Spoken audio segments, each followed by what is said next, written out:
The man who will abandon his dying wife for giving him a daughter instead of a son is adjusting his platinum cufflinks in the mirror, completely unaware that in 25 years that same daughter will hold his worthless life in her surgeon's hands and never speak a single word to him. A daughter? Stuart Wallace's voice cuts through the penthouse like a blade through silk, each word dripping with the kind of venom that could poison entire bloodlines.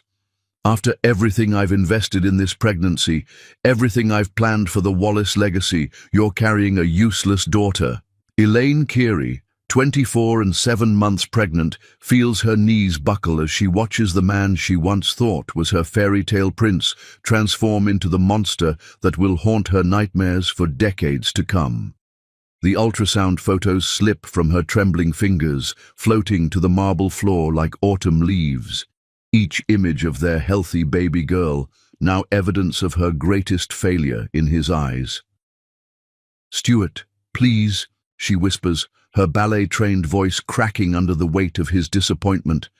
"She's our child. She's perfect." "Perfect?" His bitter laughter echoes off the crystal chandeliers that cost more than most people's homes. "A daughter will never run Wallace Industries. A daughter can't carry the family name. A daughter is nothing but a pretty decoration that will cost me millions in wedding expenses before she takes some other man's surname and disappears forever." At 34, Stuart Wallace stands at the pinnacle of American capitalism, his empire worth $50 million and growing by the hour. Every business magazine in Manhattan has featured his ruthless brilliance on their covers. Every socialite in the city would kill for an invitation to his galas. Every investor hangs on his every word like gospel. But tonight, staring at his pregnant wife who dared to disappoint him, he looks like a man whose entire world has crumbled over the revelation of 2 X chromosomes. "My grandfather built this company for his sons," Stuart continues, his voice growing colder with each syllable. "My father expanded it for his sons. My business partners expect a male successor. Our investors believed in the Wallace family legacy, not some little girl who'll play with dolls instead of dominating boardrooms." Elaine's heart shatters as she watches him pace their bedroom like a caged predator, his perfectly tailored Armani suit unable to disguise the ugly truth of what he really is.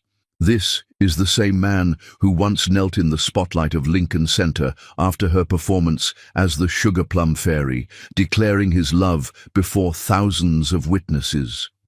The same man who promised her that their love would create something beautiful and eternal. "I need air," Stuart mutters, grabbing his jacket. "I'm going to the club. Maybe Tavrix will have some perspective on this situation." The way he says "situation" makes their unborn daughter sound like a stock market crash or a hostile takeover, something to be managed, minimized, or eliminated entirely. "Don't wait up," he adds without looking back, leaving Elaine alone with her growing belly and the devastating realization that the father of her child sees their baby as nothing more than a business failure. 20 minutes later, Stuart strides into the exclusive Meridian Club, where Manhattan's elite gather to make deals that shape the city's economy. The mahogany-paneled walls are lined with portraits of titans of industry, all men, all testament to the patriarchal legacy that Stuart believes is his birthright. "Wallace!" Tavrix Blackwood calls out from the leather chairs near the fireplace. "Come settle a debate. Zerelia here thinks your heir will revolutionize renewable energy. I say he'll stick with traditional oil investments." Stuart's jaw tightens as he approaches his inner circle, the wolves in designer clothing who've helped him build his empire. Zerelia Voss, sharp as a blade and twice as cutting, raises her martini in greeting. Her smile could slice through steel, and her business instincts have made her nearly as wealthy as Stuart himself. "Actually," Stuart says, his voice carefully controlled, "we need to discuss complications." Orlixa Sterling, the society queen whose opinion can make or break reputations, leans forward with predatory interest. Complications. How deliciously mysterious. The ultrasound revealed some Unexpected results, Stuart continues, each word feeling like glass in his throat. It appears Elaine is carrying a daughter. The silence that follows is deafening. These are people who've weathered financial crashes, hostile takeovers, and international scandals without blinking. But the prospect of Stuart Wallace having a female heir clearly shakes them to their core. A daughter. Zeralia's perfectly sculpted eyebrow arches with something between amusement and horror. Well, that is unfortunate. Unfortunate? Orlixa laughs, the sound like breaking china. It's a complete disaster. What will the board say? What will the shareholders think? A little girl in pigtails as the future of Wallace Industries? Tavrik swirls his whiskey thoughtfully. There are options, of course. Adoption agencies handle these situations discreetly. Or perhaps Elaine could try again quickly. She's 7 months along, Stuart interrupts, his hands clenching into fists. It's too late for alternative solutions. Then you'll have to make the best of a bad situation, Zeralia suggests with the casual cruelty that's made her fortune. Keep trying for a proper heir. In the meantime, treat this daughter as practice for the real thing. The conversation continues around him, these vultures disguised as friends dissecting his personal catastrophe with the same cold calculation they'd used to discuss quarterly earnings. And with each passing minute, Stuart feels his resentment toward his unborn daughter growing like a cancer in his chest. A Wallace male could take over the company at 30, Tavrix muses, refilling his glass. But a daughter? She'll just marry some fortune hunter and hand over our life's work to strangers. Unless, Orlixa suggests with a cruel smile, you simply don't acknowledge her. Let someone else raise the mistake while you focus on producing the heir your legacy deserves. The idea plants itself in Stuart's mind like poison taking root. Not acknowledge her. Treat his daughter like she doesn't exist. Remove the problem entirely by refusing to accept responsibility for it. That's actually brilliant, Zeralia nods approvingly. No legal obligations, no emotional complications, no disruption to the succession plan. Clean and efficient. Like any good business decision, Tavrix agrees, raising his glass. Sometimes you have to cut your losses and move forward. When Stuart finally returns to the penthouse near midnight, he finds Elaine asleep on the sofa, one hand protectively cradling her belly, even in sleep. The ultrasound photos are scattered across the coffee table, and Stuart can see his daughter's profile in the grainy black and white images. Her tiny nose, her delicate features, the way she seems to be sucking her thumb. For just a moment, something stirs in his chest. Something that might have been love, or hope, or the possibility of a different kind of legacy. His daughter, his flesh and blood, the child who could grow up to be anything she wanted to be if he just gave her the chance. But then he remembers Zeralia's words, the board's expectations, and his grandfather's voice echoing from childhood. Wallace men build empires. Wallace women marry into other men's empires and disappear. Stuart picks up the ultrasound photos and, without a sound, drops them into the fireplace. As the flames consume the first images of his daughter, he makes a decision that will haunt 3 lives forever. This child will not be his heir. This child will not be his responsibility. This child will not be his daughter. In 25 years, when Dr. Eliza Keary holds his dying heart in her surgeon's hands and treats him like a complete stranger, Stuart Wallace will finally understand the true cost of treating love like a business transaction. But tonight, watching his daughter's first photos turn to ash, he feels only the cold satisfaction of a man who believes he's solved a problem. He has no idea he's just created a woman who will save his life while refusing to acknowledge his existence, the most perfect revenge the universe could devise. The daughter he's about to call worthless will prove more valuable than his entire empire, and she'll never speak a single word to him. Chapter 2. The cruelty escalates. The cruelest thing about watching someone you love transform into a stranger is that they do it slowly, one heartbreak at a time, until you can't remember why you ever believed they had a soul. And Elaine Keary is about to discover that monsters aren't born, they're made through choices that poison everything they touch. 3 weeks after the ultrasound revelation, Elaine discovers Stuart in his study at 2 in the morning, surrounded by adoption agency brochures and legal documents with headers that make her blood run cold. Voluntary termination of parental rights and private adoption services for unwanted children. Stuart? Her voice barely escapes her throat as she reads the paperwork scattered across his mahogany desk. What is this? He doesn't even look up from his laptop, where dozens of browser tabs display everything from international adoption agencies to boarding schools in Switzerland. Contingency planning, Elaine. Something you'd understand if you'd ever run a business. The word unwanted burns in her chest like acid. Their daughter, the tiny life growing inside her, who kicks and moves and responds to music, reduced to an unwanted problem requiring contingency plans. She's our baby, Elaine whispers, her hands instinctively protecting her belly. How can you call her unwanted? Finally, Stuart looks up, and the coldness in his eyes makes her feel like she's staring into an Arctic wasteland. I never wanted a daughter, Elaine. I made that clear from the beginning. A Wallace heir must be male, or there's no point in having children at all.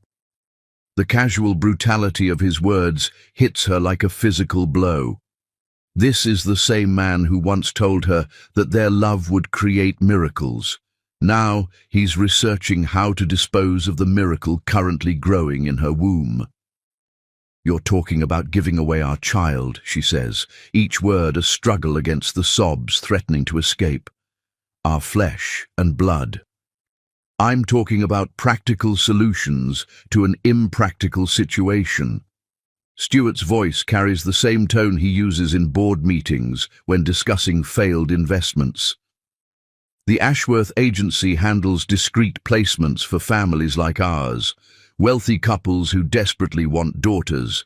She'd have every advantage, except her real parents. I won't be her real parent, Elaine. I can't love something that represents the failure of everything I've built. The next morning brings fresh horrors disguised as normal life. Stuart hires an interior designer to redo the nursery, a woman named Kalira Vantage, whose smile is as artificial as her platinum hair and whose first question makes Elaine's heart stop. So, Mr. Wallace tells me we're preparing for a boy, Kalira chirps, pulling out fabric samples in blues and greys. I'm thinking a future CEO theme, miniature boardroom furniture, perhaps a crib shaped like a conference table. Elaine stares at Stuart in disbelief.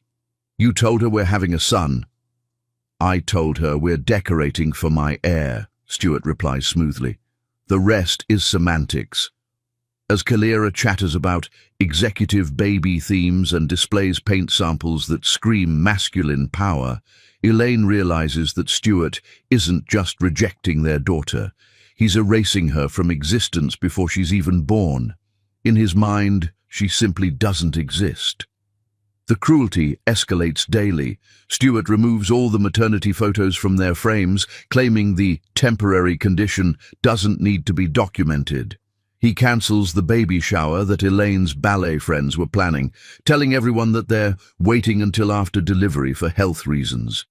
He even has his assistant, Morellen Hayes, send out pregnancy announcements that carefully avoid mentioning the baby's gender, referring only to the future Wallace heir. But the worst comes during a dinner party 2 weeks later, when Stuart's inner circle arrives for their monthly gathering. Elaine, now 8 months pregnant and exhausted from sleepless nights of crying, tries to play the perfect hostess despite feeling like she's drowning in her own home. Elaine, darling, you look positively radiant, lies Orlixa Sterling, air-kissing her cheeks while obviously studying her swollen face and tired eyes, simply glowing with the joy of carrying Stuart's son. The pointed emphasis on son makes it clear that Stuart's circle knows the truth and has chosen to participate in his delusion. They've all agreed to pretend that Elaine is carrying a boy, that their daughter is somehow a mistake that can be corrected through collective denial. Actually, Elaine begins, but Stuart's hand clamps down on her wrist with enough pressure to bruise. Actually, we're just grateful for a healthy pregnancy, he interrupts smoothly. Aren't we, darling? Zerelia Voss, resplendent in a dress that costs more than most people's cars, settles into her chair with predatory grace. I've been thinking about godparents for your son, Stuart. Tavrix and I would be honored to guide him through the complexities of inherited wealth. How thoughtful, Elaine manages, though every word feels like swallowing glass. They're planning her daughter's future while simultaneously denying her existence, treating her like a business merger that needs the right connections and influences. Tavrix Blackwood raises his wineglass in a toast. To the future king of Wallace Industries. May he be everything his father dreamed of.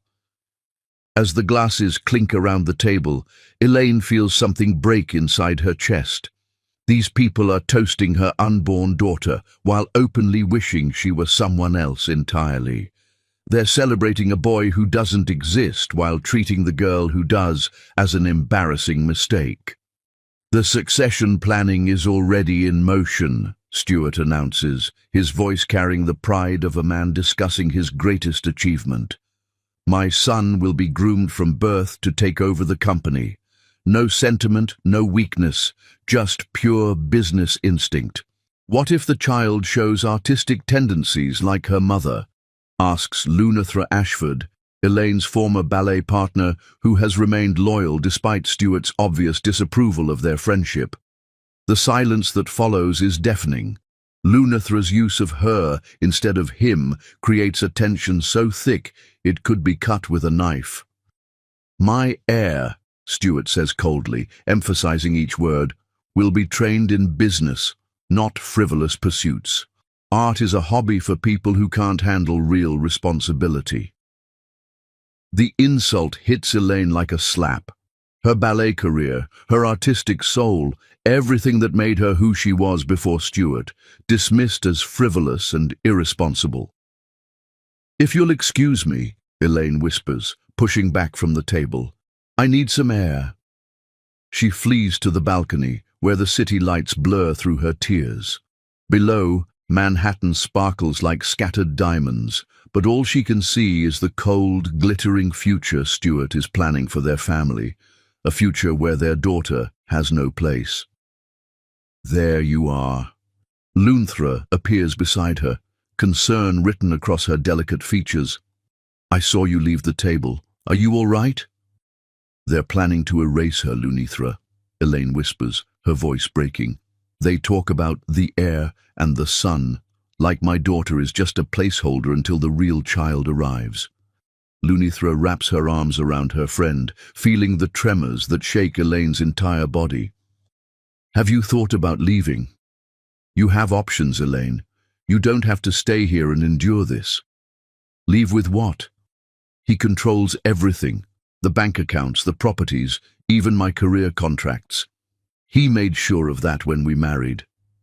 Elaine's laugh is bitter as winter wind. He owns me, Lunethra. And if I try to leave, he'll destroy me and take her away. His lawyers could prove I'm an unfit mother just by pointing to my financial dependence. Through the glass doors, they can hear Stuart's voice growing louder as the wine flows freely. The Wallace legacy is everything, he's saying. It's built on strength, vision, and the right bloodline. A daughter simply can't carry that forward. Surely she could marry well, suggests Orlixa. Transfer the legacy through her husband? And lose the Wallace name forever? Never. Stuart's voice carries the finality of a judge's gavel. No. If this pregnancy doesn't produce a son, we'll have to try again, immediately. Elaine's hands fly to her belly, protecting her daughter from words that feel like physical blows. The idea that Stuart sees her as nothing more than a breeding vessel for the correct child makes her feel sick. "I won't let him hurt her," she whispers to Lunethra, her voice gaining strength from somewhere deep inside. "I don't know how, but I won't let him treat our daughter like she's worthless." Inside, the dinner party continues with its toxic toasts and cruel laughter. Zerelia suggests naming the future heir after Stuart's grandfather, while Tavrix discusses elite boarding schools that will shape him into a proper businessman. They're dividing up her daughter's life like shareholders splitting profits, each decision made without considering that she's a human being who deserves love rather than strategic planning. "When do you think he'll start showing business aptitude?" Orlixa asks, her voice carrying the casual interest of someone discussing livestock breeding. "Early," Stuart replies confidently. "I'll have him in the boardroom by age 5, learning to read financial statements instead of fairy tales." The conversation continues, these vultures mapping out a future that erases everything Elaine holds dear. They speak of crushing creativity, eliminating sentiment, and molding a child into nothing more than a business-generating machine. As Elaine stands on the balcony, feeling her daughter move restlessly in her womb, as if sensing the toxicity surrounding her, she makes a promise that will sustain her through the darkest times ahead. "I will love you enough for both of us, baby girl. And someday, when you're strong enough to understand, I'll tell you that your worth was never determined by his expectations." But even as she speaks the words, Elaine can feel her strength ebbing away like water through a broken dam. The stress, the constant emotional warfare, the knowledge that the man she loves sees their child as a mistake, it's all taking a toll that goes far beyond the physical. In 1 week, when labor comes early and complications threaten both their lives, Elaine will discover just how prophetic those words truly are. Tonight, she can only hold her belly and whisper apologies to the daughter who deserves so much better than the family preparing to reject her. Chapter 3. The Breaking Point. There are moments in life when evil reveals itself so completely that you can actually feel your soul breaking, like glass shattering in slow motion, until nothing remains but sharp edges that will cut you forever. And for Elaine Curie, that moment comes when she realizes the man she loves would rather destroy their family than accept their daughter. The final breaking point arrives on a Tuesday morning when Elaine finds Stuart standing in what was supposed to be their daughter's nursery, watching 2 men dismantle the crib she had carefully chosen with love and hope 3 months ago. "What are you doing?" she gasps, her 8.5-month pregnant belly making it difficult to breathe as panic floods her system. Stuart doesn't even turn around. "Converting this room back to a home office. I need the space for my expanding business operations." The casual way he says it, like he's discussing rearranging furniture instead of destroying their daughter's first home, makes Elaine feel like she's falling through ice into freezing water. The rocking chair where she'd planned to nurse their baby sits abandoned in the corner, while the mobile of dancing ballerinas that had made her cry with joy now lies dismantled in a cardboard box marked "Storage." "Stuart, I'm due in 2 weeks," she whispers, her voice barely audible above the sound of screwdrivers and her own breaking heart. Where will she sleep? Finally, he turns to face her, and the expression in his eyes is colder than death itself. "That's not my concern anymore, Elaine. I've made other arrangements." The words hit her like physical blows. Other arrangements, as if their daughter is a business problem he's outsourced to someone else. What other arrangements? Fear makes her voice crack, but she forces herself to ask, even though she's terrified of the answer. Stuart signals the workman to take a break and closes the door behind them. When they're alone, his mask of public civility finally falls away completely, revealing the monster that's been growing inside him for months. "I've spoken with the Ashworth agency," he says, his voice carrying the same tone he'd used to discuss a stock transaction. They have a couple in Switzerland, wealthy, desperate for a daughter, willing to pay handsomely for private adoption. The paperwork is already prepared. Elaine's knees buckle and she grabs the doorframe to keep from collapsing. You want to sell our baby? I want to solve a problem before it destroys everything I've built. Stuart straightens his tie with the same casual indifference he'd show after firing an incompetent employee. The Moreaus are excellent people, old money, impeccable reputation. She'd want for nothing. Except her mother. You're not thinking clearly, Elaine. This is business. The Wallace legacy requires a male heir. What you're carrying is a genetic mistake that needs to be corrected. A genetic mistake. Their daughter, the baby who responds to Elaine's voice by kicking, who moves to music, who hiccups when Elaine eats spicy food, reduced to a genetic mistake in Stuart's cold calculation. I won't sign any papers, Elaine says, her voice gaining strength from somewhere deep inside her. You can't make me give her away. Stuart's laugh is like breaking glass. Can't I? Let's examine your options, shall we? You have no money of your own. I control every account. You have no career. Your ballet days are over thanks to the pregnancy complications. You have no family support. Your parents disowned you when you chose me over their concerns. So tell me, darling, exactly how do you plan to raise a child with no resources, no income, and no support system? Each word is precisely calculated to destroy what's left of her confidence, and they hit their mark with devastating accuracy. Elaine knows he's right about her financial helplessness. She'd been so blinded by love that she'd signed every document he'd put in front of her, never realizing she was signing away her independence along with her heart. I'll find a way, she whispers, but even to her own ears, the words sound hollow.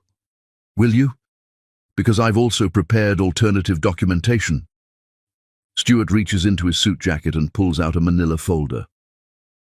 These papers declare you mentally unfit to care for a child.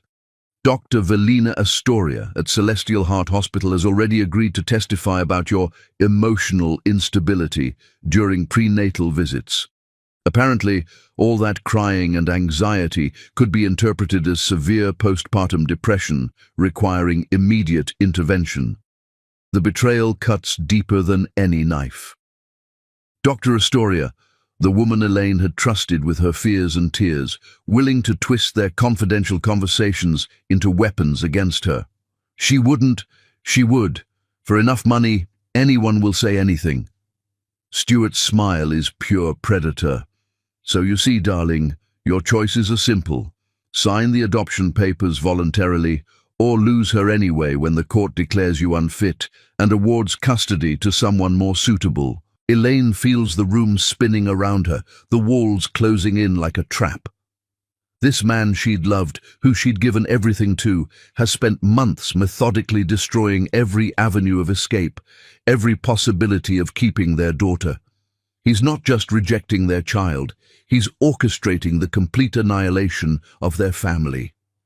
You're a monster, she breathes, the words escaping before she can stop them. I'm a businessman who doesn't let emotions interfere with practical decisions. Stuart checks his Rolex with the casual indifference of someone discussing the weather. The adoption agency expects an answer by Friday.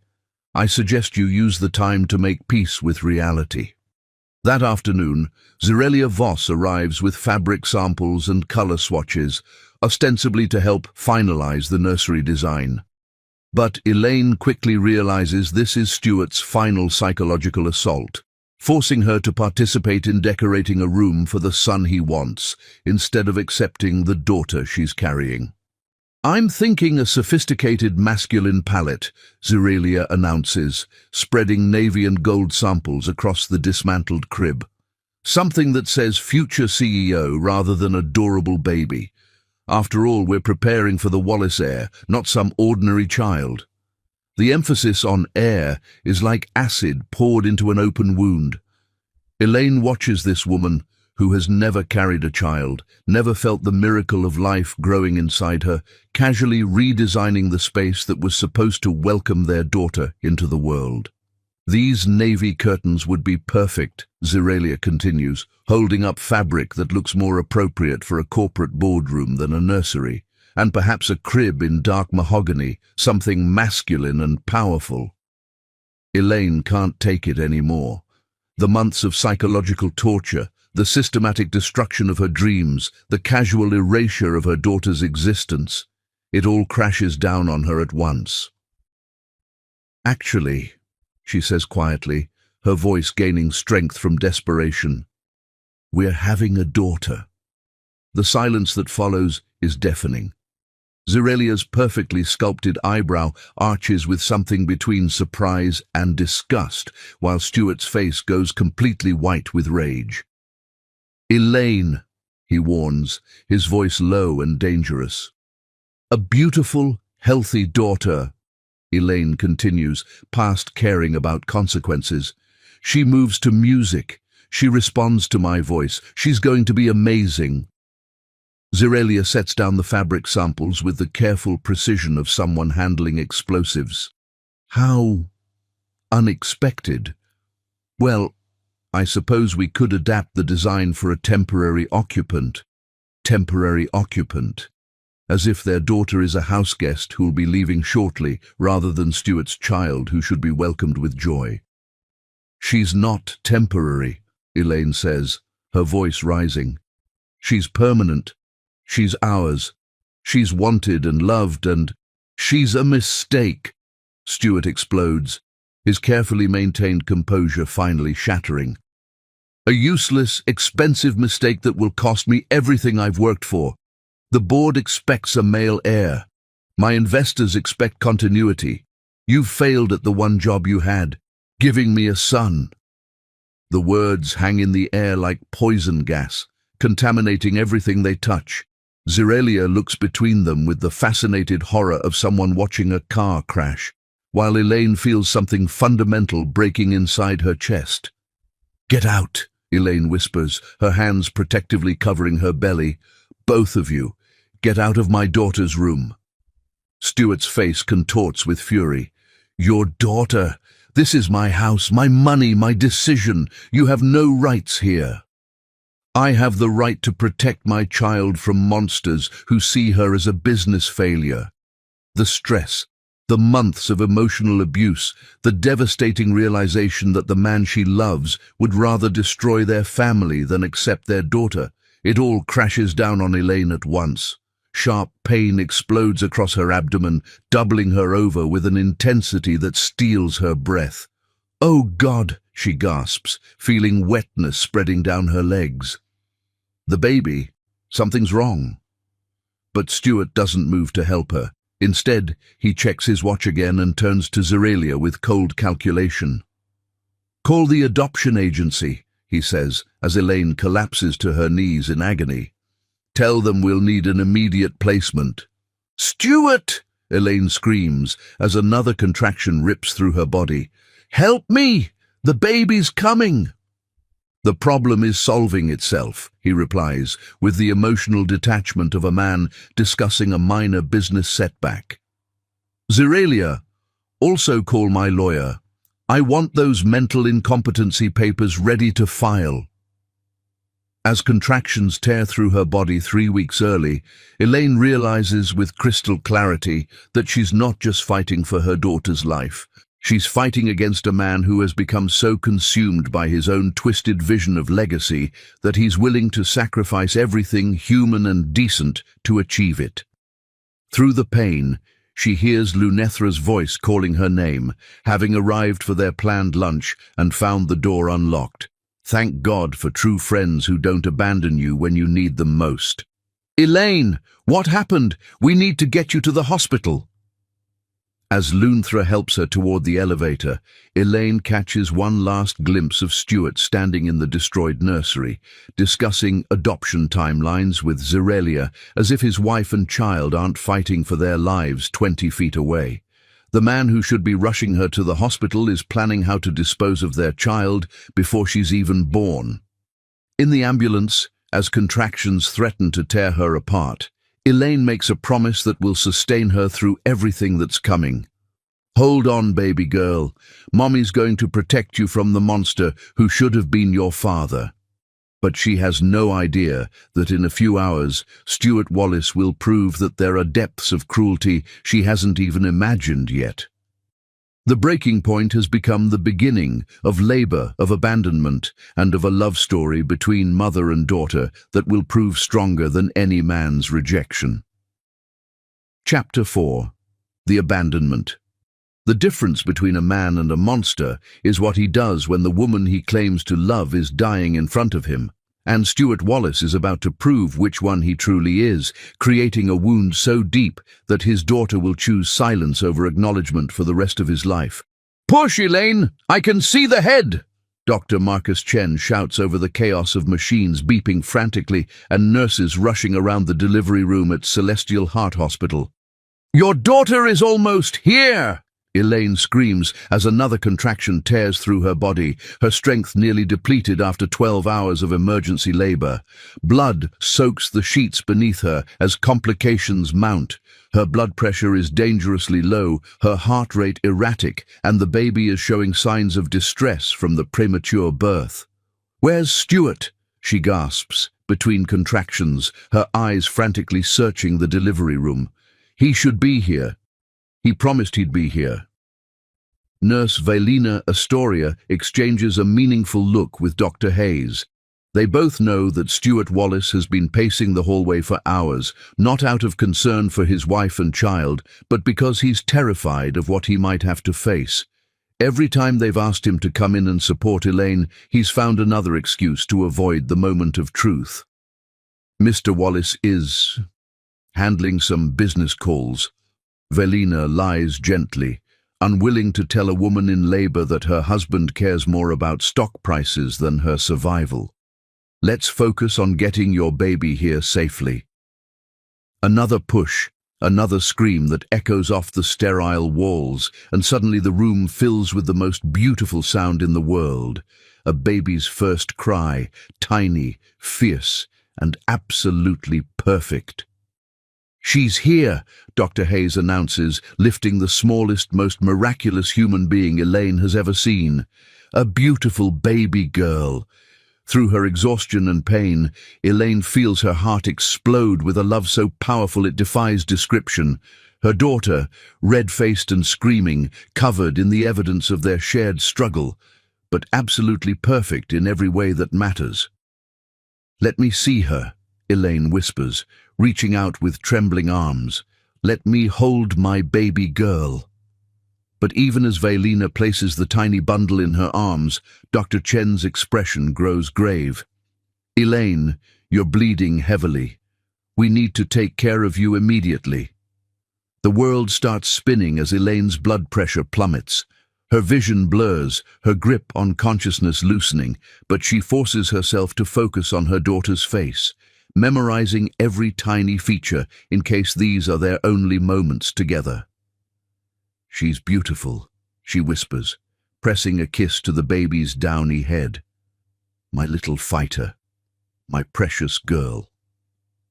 Outside in the hallway, Stuart Wallace sits in a leather chair that costs more than most people's monthly salaries, his phone pressed to his ear as he discusses quarterly projections with his assistant. To any observer, he looks like a successful businessman handling urgent matters during a minor inconvenience. "Yes, reschedule the Tokyo meeting for Thursday," he says coldly, as if his wife isn't fighting for her life 20 feet away. "And make sure the Ashworth agency knows we'll need that Swiss contact immediately." "Mr. Wallace?" Vailina Astoria appears in the doorway, her scrub stained with blood and her expression grave.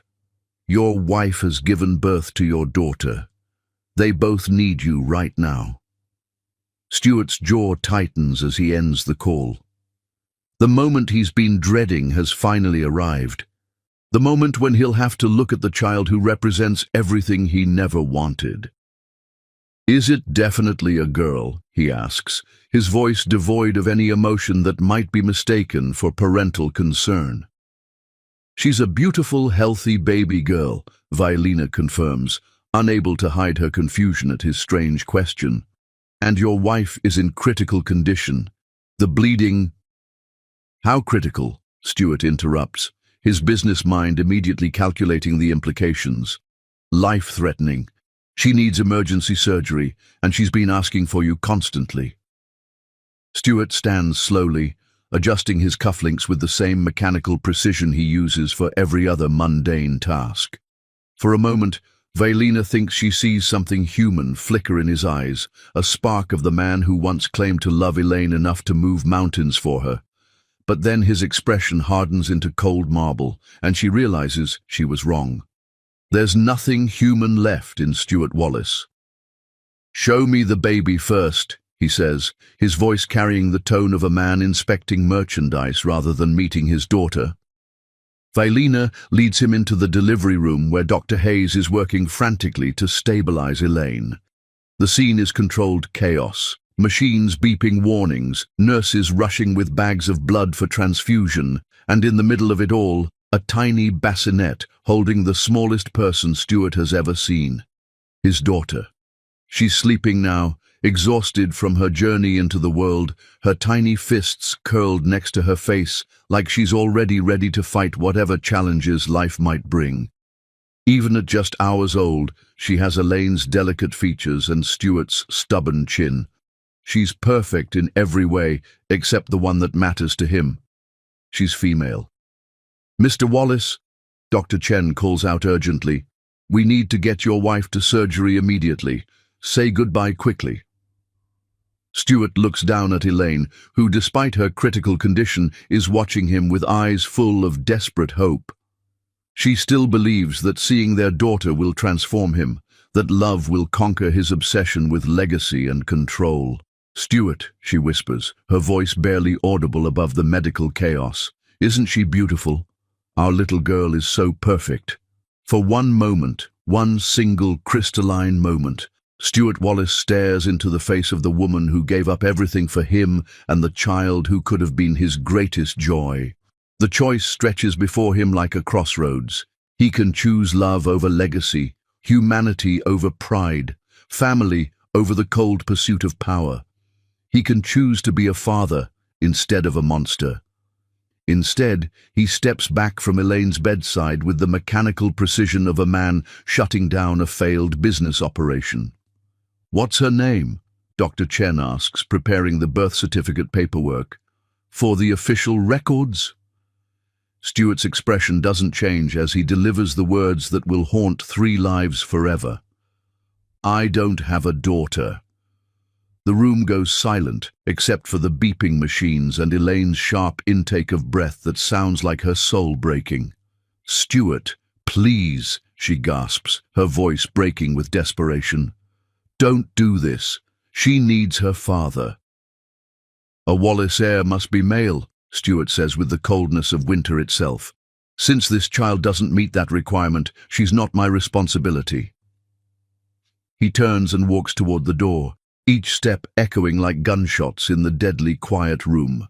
Violina Astoria, who has witnessed thousands of births and thought she'd seen every possible human reaction, feels something die inside her chest as she watches a man abandon his family with less emotion than he'd show cancelling a dinner reservation. "Mr. Wallace," she calls out, running after him as he strides down the hallway. "You can't do this. Your wife is dying. Your daughter needs you." Stuart stops and turns, his face a mask of such complete indifference that Violina actually takes a step backward. "I never wanted a daughter," he says with the finality of a judge pronouncing a death sentence. "She's not my child, and Elaine's condition is no longer my concern. My lawyers will contact the hospital about arrangements." "Arrangements?" Violina's voice cracks with disbelief. "She's your baby, your flesh and blood. She's a mistake that I refuse to compound by taking responsibility for it." Stuart checks his Rolex with the casual indifference of a man discussing the weather. "The Ashworth agency will handle placement. Send them the paperwork." He walks away then, leaving behind the sound of Elaine's heartbroken sobs echoing from the delivery room, and a baby girl who will grow up never knowing that her first act in this world was to be rejected by the man who should have protected her with his life. In the delivery room, as surgeons fight to save Elaine's life, Vilena Astoria looks down at the tiny baby who has just been abandoned by her father. Something fierce and protective rises in her chest as she makes a promise that will echo through the next 25 years. Your daddy walked away, little one, but we won't. We'll make sure you and your mama have everything you need. She writes Eliza Hope Keary on the birth certificate. Elaine's choice whispered between contractions, a name that means God's promise and represents everything good that can come from the worst circumstances. 8 hours later, after surgery saves Elaine's life, mother and daughter are alone in a hospital room with nothing but each other and a love that will prove stronger than any man's rejection. "It's okay, baby girl," Elaine whispers to her sleeping daughter, her voice still weak but filled with fierce determination. "Daddy may have walked away, but Mommy will never leave you. Never." Outside, Stuart Wallace's limousine disappears into the night, carrying away the last chance for redemption he'll ever have. He has no idea that the daughter he just rejected will grow up to become the most accomplished cardiac surgeon in the city, or that in 25 years she'll hold his worthless life in her hands and choose to save him without speaking a single word of acknowledgement. Tonight, he feels only the cold satisfaction of a man who believes he's just solved a problem. But Eliza Hope Keary will spend the next 25 years proving that some problems solve themselves, and that the daughter he called worthless will become more valuable than anything he ever built. The silence she'll maintain in his presence won't be weakness. It will be the most powerful statement she could ever make. You had your chance to know me. You chose to walk away. Now I choose not to know you. Chapter 5. Survival Mode.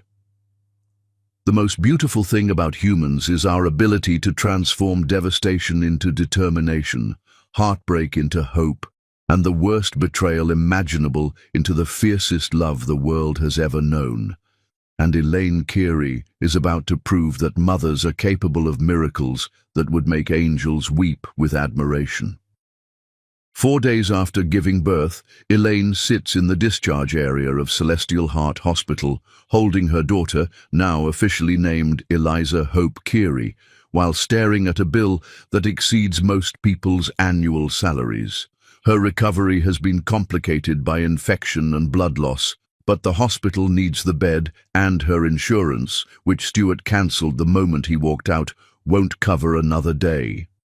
"Mrs. Keary," says Arisha Kane, the hospital administrator whose job it is to collect money from people who have none, "we need to discuss payment arrangements for your medical expenses." Elaine looks down at the number circled in red at the bottom of the bill. $127,000. 4 days of emergency care, surgery, and NICU treatment for Eliza's premature birth complications. It might as well be $4 million for all the hope she has of paying it. "I don't have this money," Elaine says quietly, her voice steady despite the terror clawing at her chest. My ex-husband controls all our assets. I have nothing. Perhaps family assistance? A credit card? Any form of collateral?" Elaine almost laughs at the bitter irony. Her parents disowned her when she chose Stuart over their warnings about his character.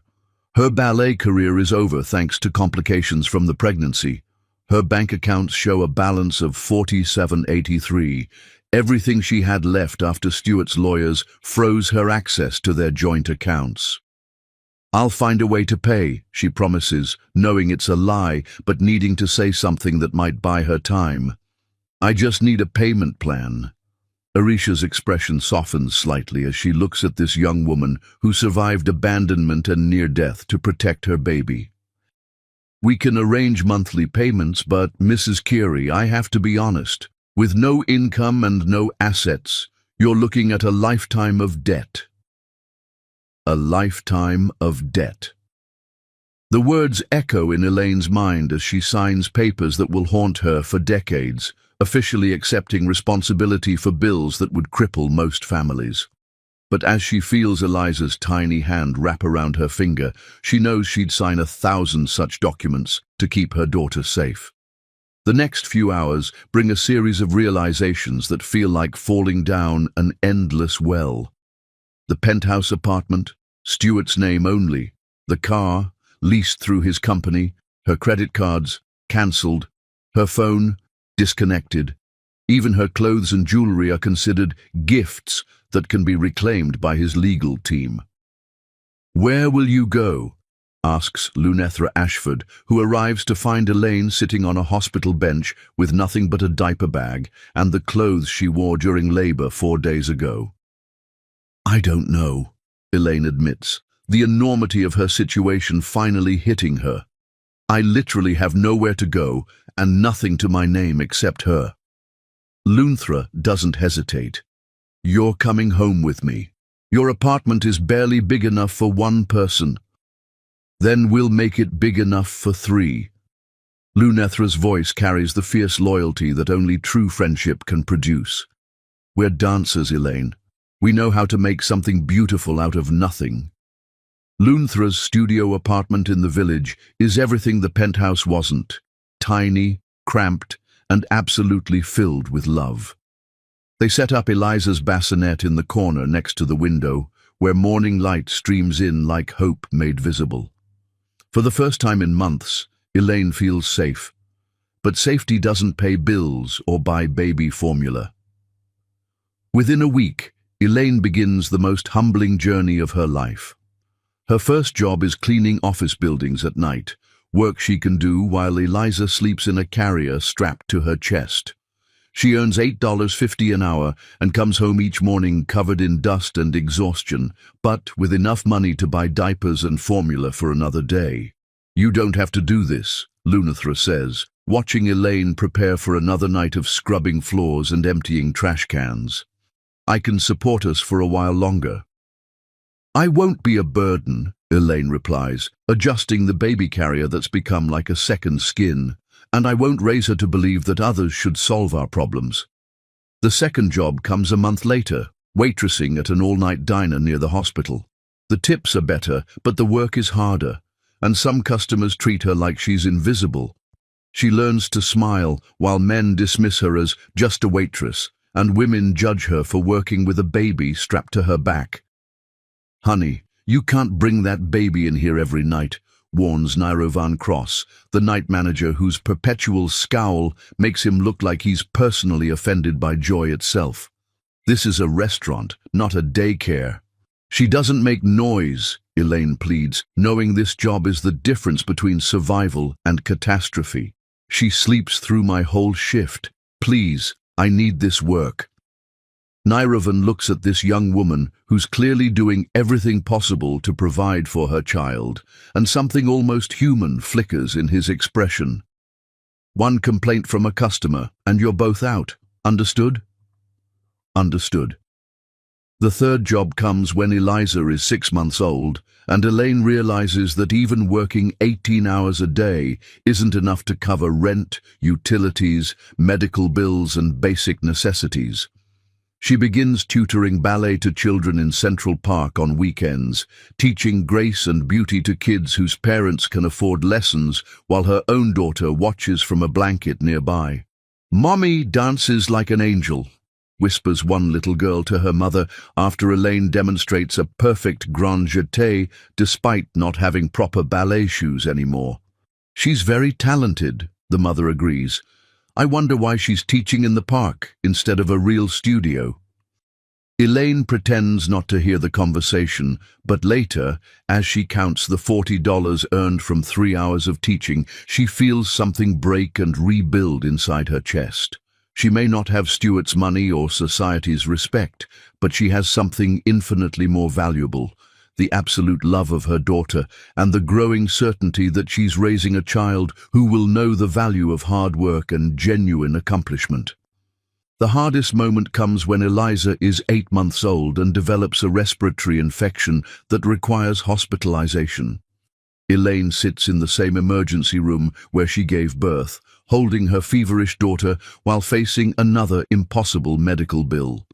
The infection is treatable, explains Dr. Cavor Thorne, the attending physician whose gentle manner can't disguise the serious nature of Eliza's condition. But she'll need to stay here for at least a week, possibly longer. I can't afford, Elaine begins, but Dr. Thorne holds up a hand. Mrs. Keary, some of us remember what happened when your daughter was born, what her father did. His voice carries quiet anger at the memory. This hospital has a sliding scale payment program for cases like yours. Your daughter will receive the best possible care and we'll work out a manageable payment plan. Elaine cries then, tears of relief, gratitude, and the overwhelming realization that kindness still exists in a world that often seems designed to crush hope. Nurse Violina Astoria, who has watched this young mother's struggles with growing admiration, brings her coffee and a sandwich. How do you do it? Violina asks quietly. How do you stay so strong? Elaine looks at her sleeping daughter, whose tiny hand is wrapped around her finger even in illness. I look at her, and I remember that she didn't choose any of this. She deserves a mother who fights for her, not one who gives up because things get hard. As Eliza recovers and grows stronger, so does Elaine's determination to build something lasting from the ashes of her old life. She enrolls in night classes for art therapy certification, studying while Eliza sleeps and finding that her own trauma gives her insight into healing others. Art saved me, she tells her instructor, Cinera Wild, during a particularly challenging session about childhood abandonment. When everything else was taken away, I could still create something beautiful. I want to help other people find that same healing. By Eliza's first birthday, they've moved into their own tiny apartment, nothing like the penthouse, but theirs by right of rent, paid with honest work. Elaine has 3 steady jobs, is halfway through her certification program, and has managed to make the first payment on those crushing medical bills. Look what Mommy bought you, she whispers to Eliza, showing her the small cupcake that represents a major splurge from their carefully managed budget. Your very first birthday cake. Eliza claps her tiny hands and says, Mama, for the first time, and Elaine knows with absolute certainty that every hour of exhaustion, every moment of fear, every sacrifice has been worth it to hear that single word spoken with such pure love. The years continue with their rhythm of struggle and small victories. Eliza grows from a toddler who takes her first steps in their cramped kitchen to a school-age child who excels in every subject while helping her mother organize art supplies for therapy sessions. She never asks about her father because Elaine has made their family of 2 feel complete and whole. Why don't I have a daddy? Eliza asks when she's 7, the question prompted by a school project about families. Because some people aren't strong enough to handle the responsibility of loving someone like you, Elaine answers honestly. But that just means we get to love each other twice as much. By the time Eliza turns 10, Elaine has completed her certification and opened a small art therapy practice specializing in abandonment trauma. Her clients are children and adults who understand what it feels like to be discarded by people who should have loved them unconditionally. My mommy helps people fix their broken hearts, Eliza explains to her teacher during a presentation about parents' careers. She says art can heal anything. Elaine watches from the back of the classroom, her heart swelling with pride as her daughter speaks with confidence and compassion about healing and hope. This remarkable child, who was rejected before birth, has become a source of light in everyone's life she touches. What do you want to be when you grow up? The teacher asks. A doctor, Eliza responds without hesitation. I want to save people's hearts the way my mommy saves their feelings. That night, as she tucks Eliza into the bed they bought second-hand, but painted with flowers that would make any palace jealous. Elaine makes a promise that will guide every decision for the next 15 years. "I will give you everything that matters, baby girl. Not money or status or things that can be taken away, but strength and kindness and the knowledge that you are worth more than all the gold in the world." Outside their window, Manhattan glitters with the wealth and power that once seemed so important. But inside their small apartment, a mother and daughter are building something far more valuable than any empire. They're building a love that will prove strong enough to heal even the deepest wounds and brave enough to face any challenge. In 15 years, when Dr. Eliza Carey stands over her father's dying body, she'll carry with her every lesson from these early struggles, and the unshakable knowledge that real strength comes not from what you're given, but from what you choose to build with your own two hands. The daughter Stuart Wallace called worthless has been forged into something priceless, and she owes him nothing for it. Chapter 6. Building from Ashes. The most extraordinary people are forged in the fires of impossible circumstances, and by the time Eliza Carey turns 15, she has already become living proof that diamonds are created under pressure, while her mother has transformed from a broken ballet dancer into a force of nature that could reshape the world with nothing but love and determination. "Mama, you got the letter!" Eliza bursts through the door of their small but immaculately kept apartment, waving an envelope from the New York State Board of Certification like it's made of pure gold.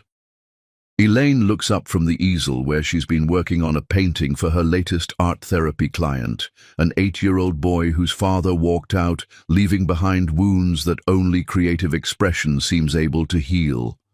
The irony isn't lost on her that she's spending her days helping children process abandonment while raising a daughter who could teach masterclasses in resilience. The letter. Elaine's heart pounds as she sets down her brush. 15 years of working toward this moment, crystallizing into a single envelope that will determine their future. Eliza tears it open with the dramatic flair she inherited from her mother's ballet background, then screams with joy that could shatter windows. "You passed. You're officially certified. Dr. Elaine Carey, licensed art therapist." The title sounds like music. Not just because it represents professional recognition, but because it's the first thing in 15 years that belongs entirely to Elaine. No one gave it to her. No one can take it away. She earned it through night classes while Eliza slept, clinical hours squeezed between waitressing shifts, and a determination that grew stronger with every small victory. "We did it, baby girl," Elaine whispers, wrapping her daughter in a hug that contains 15 years of struggle, sacrifice, and unshakable love. "We actually did it." "Of course we did," Eliza says, with the absolute confidence of a teenager who has never known anything but a mother who makes miracles happen through sheer willpower.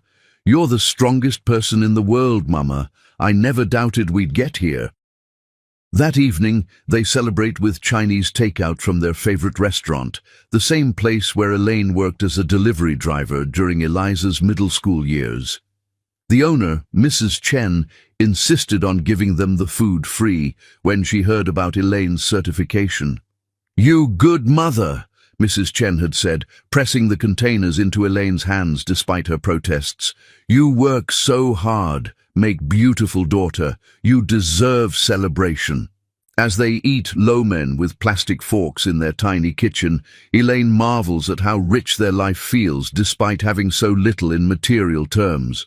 The walls are covered with Eliza's academic awards, art projects they've created together, and photographs documenting 15 years of building something beautiful from nothing. "Tell me the story again," Eliza requests, curling up next to her mother on their second-hand couch that they've made comfortable with handmade pillows and throws. "Which story?" Elaine asks, though she knows exactly which one Eliza means. "The one about how I got my name." It's a ritual they've shared since Eliza was old enough to understand words, the story of how she got her name. carefully edited to focus on hope rather than heartbreak.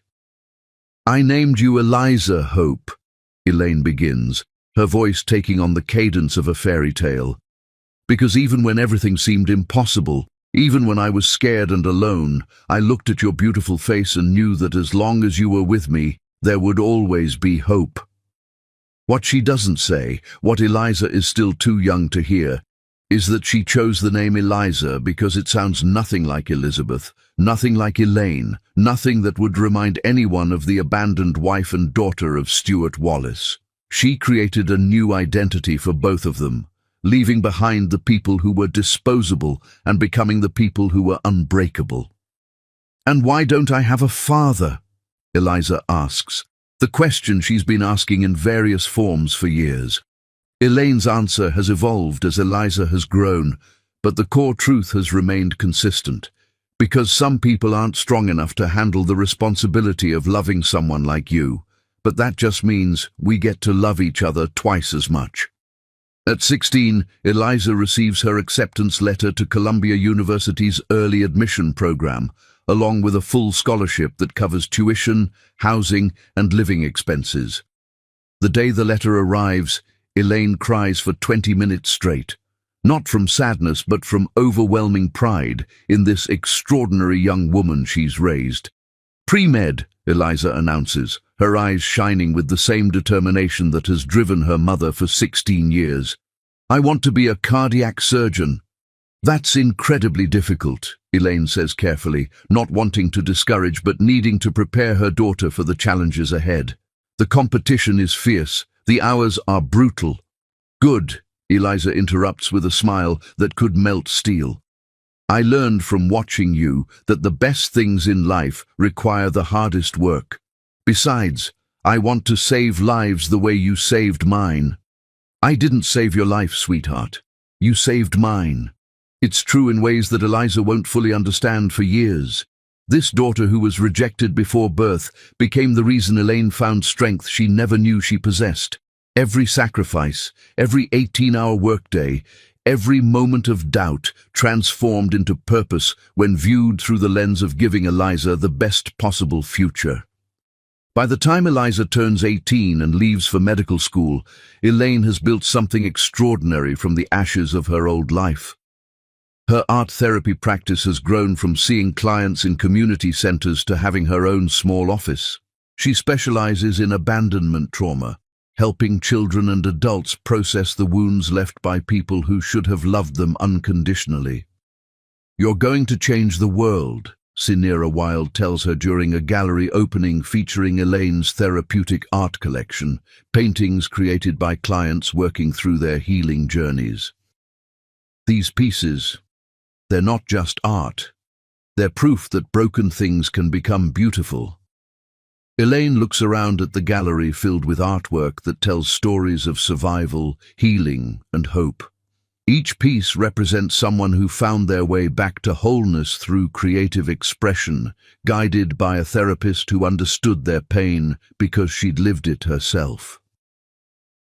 "We all deserve to be seen as beautiful," Elaine replies, thinking of every client who walked into her office believing they were damaged beyond repair. Sometimes we just need someone to help us remember that. The years pass in a blur of Eliza's medical school achievements and Elaine's growing reputation as one of New York's most effective trauma therapists. They talk every week, visit when schedules allow, and maintain the unbreakable bond that sustained them through their hardest years. "I'm doing my residency at Celestial Heart Hospital," Eliza announces during her final year of medical school. "Dr. Kava Thorne, remember him from when I was sick as a baby? He's the chief of cardiology now. He specifically requested me for his team." The name Celestial Heart Hospital sends a chill down Elaine's spine.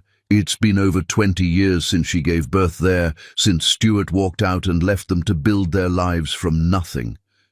She's never told Eliza the full truth about what happened that night, only that her father chose money over family and disappeared from their lives. "Are you sure that's the best choice?"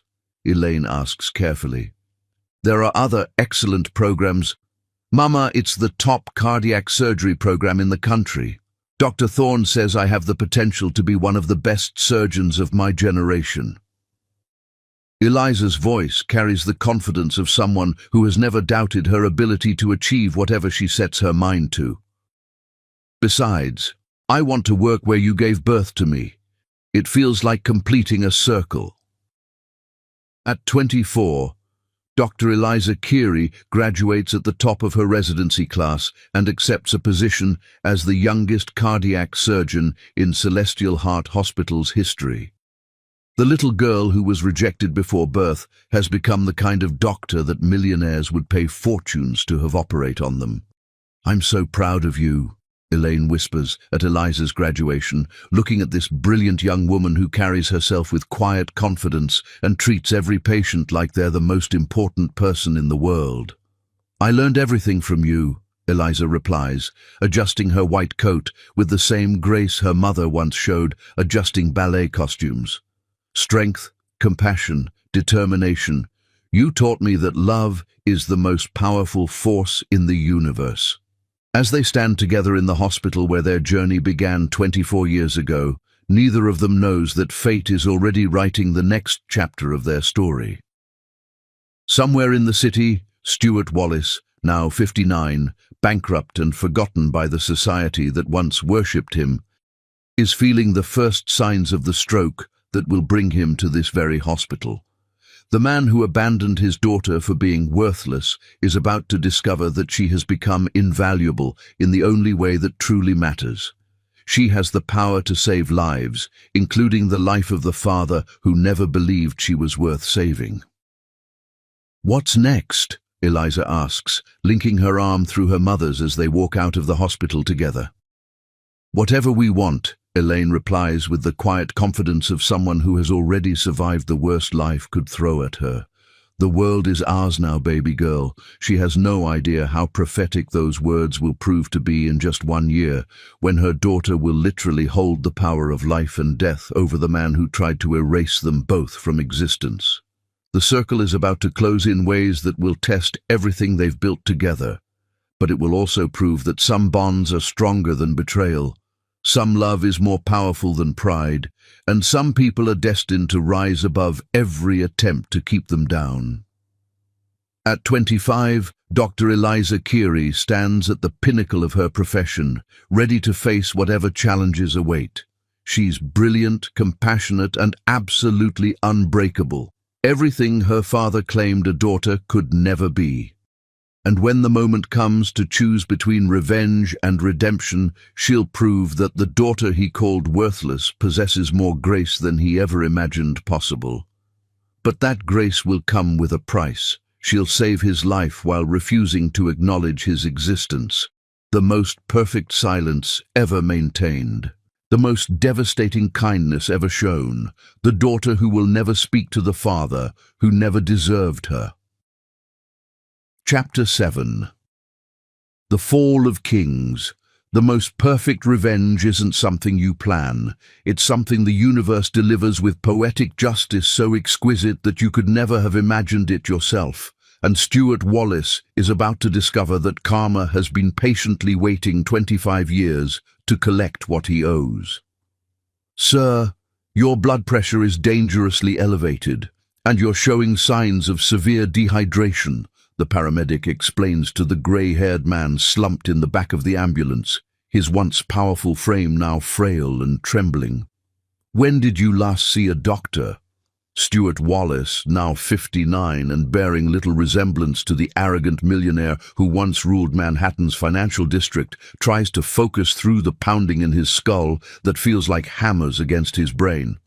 "Can't afford doctors anymore," he mumbles, the words bitter as poison in his mouth. 25 years ago, he was worth $50 million and growing. Today, he has $127 in his checking account and lives in a studio apartment that cockroaches would consider beneath their standards.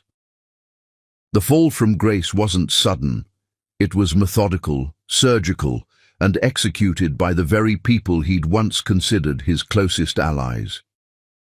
It started with Tavrix Blackwood, Stuart's former right-hand man, the one who toasted the future Wallace heir at that dinner party so long ago, had been systematically embezzling funds for years while positioning himself to take over key accounts. When Stuart finally discovered the theft, Tavrix had already secured enough investor support to force a hostile takeover of Wallace Industries. "Nothing personal, old friend," Tavrix had said during the board meeting that stripped Stuart of everything he'd built. "Just business. Surely you understand." Then came Zerelia Voss, the woman who'd mocked his pregnant wife and encouraged his cruelty toward their unborn daughter, proved to be equally ruthless when it came to destroying him. She'd used insider information gained from their friendship to manipulate stock prices and corner markets, systematically undermining every business venture Stuart attempted after losing his company. "You always said sentiment was weakness," she'd reminded him when her legal team served papers claiming he owed her millions in fabricated consulting fees. "I learned that lesson well." The final blow came from the most unexpected source, his own investors, the people who'd spent years demanding he produce a male heir to carry on the Wallace legacy. When his empire crumbled and his usefulness ended, they abandoned him with the same cold calculation he'd once shown his daughter. "The Wallace name is toxic now," investor Orlixa Sterling had explained, her voice carrying the same casual cruelty she'd once used to mock Elaine's pregnancy.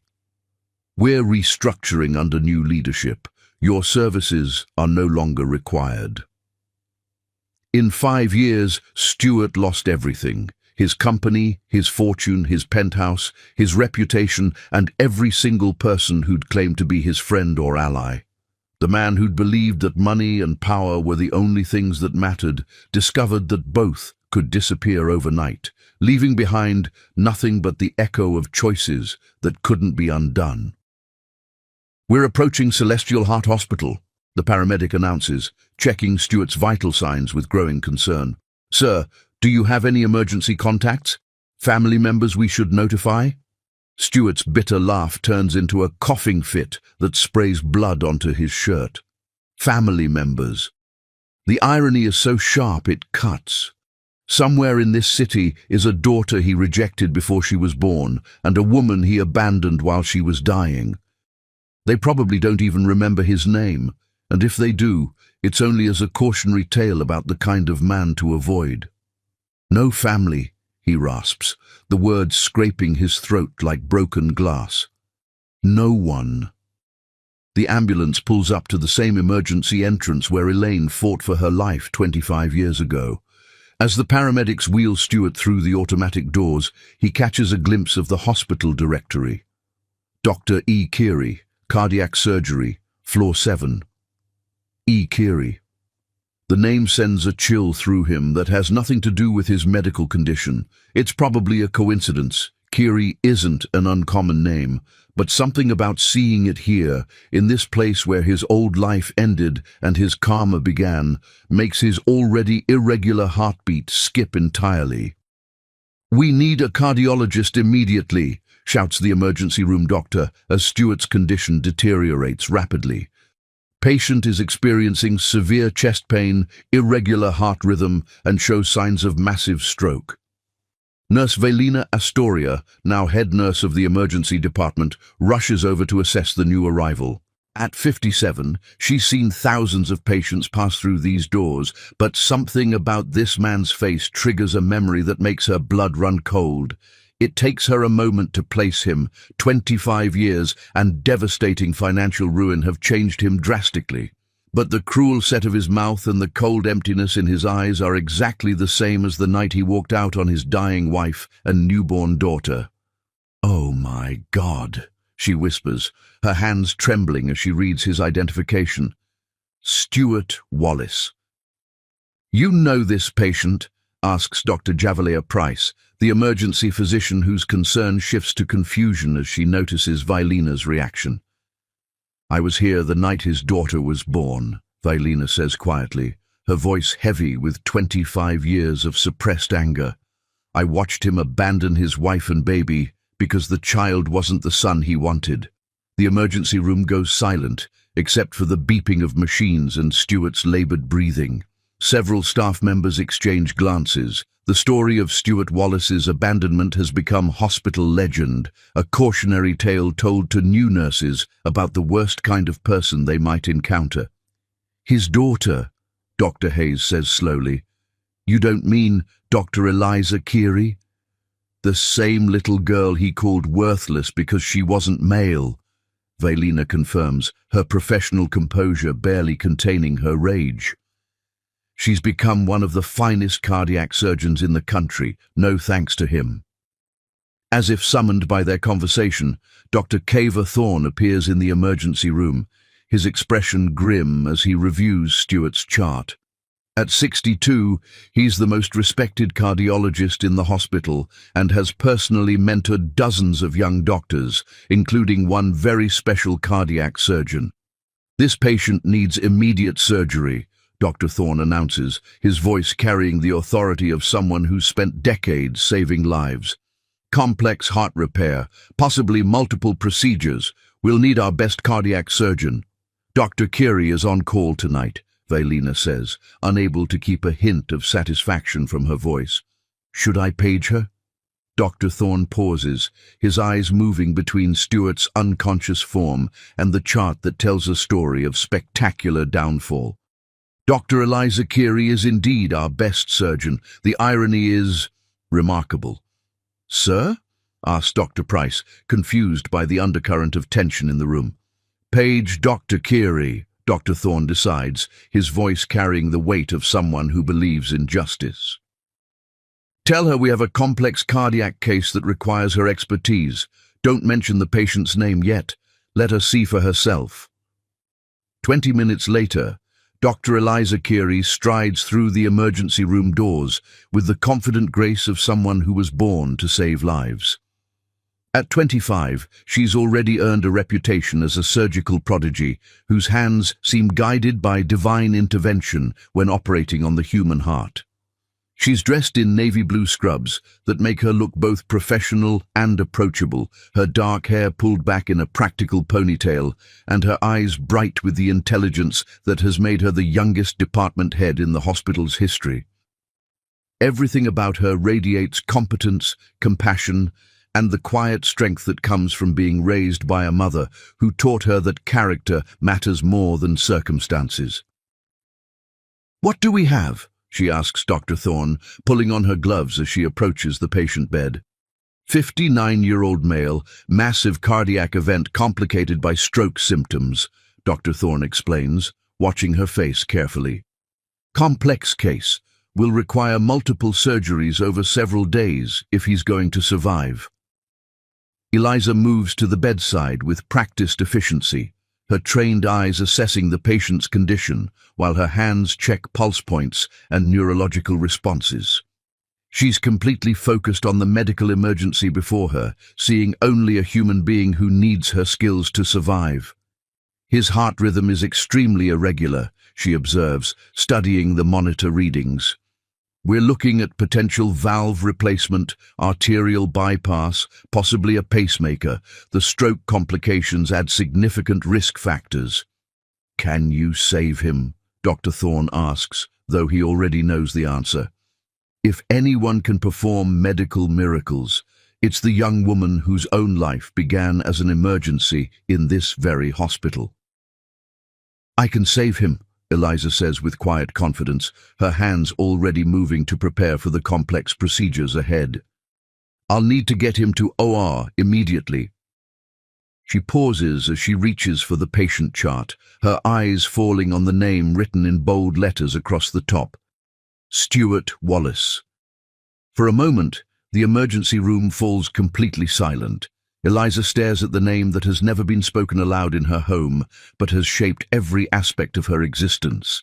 The father who abandoned them, the man who saw her as worthless before she was born, the reason her mother never trusted another man, and why she grew up knowing that the only love she could depend on was the fierce, protective love of a mother who chose her over everything else. "Dr. Keary," Dr. Thorne says gently, recognizing the moment when past and present collide. "Are you all right?" Eliza looks up, her professional composure intact, but her eyes reflecting a complexity of emotions that would take years to process.